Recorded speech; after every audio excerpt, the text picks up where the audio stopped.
New Jersey, till 7:45 p.m.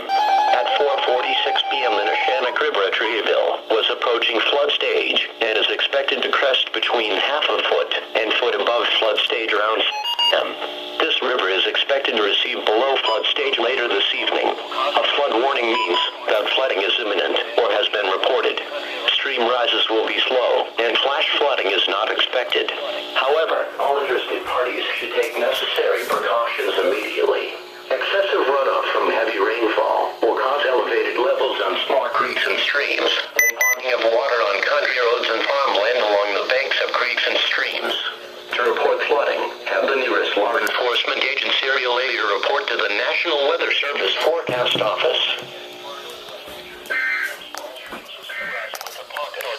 Small stream flooding, particularly northwest has not been relayed on that one yet.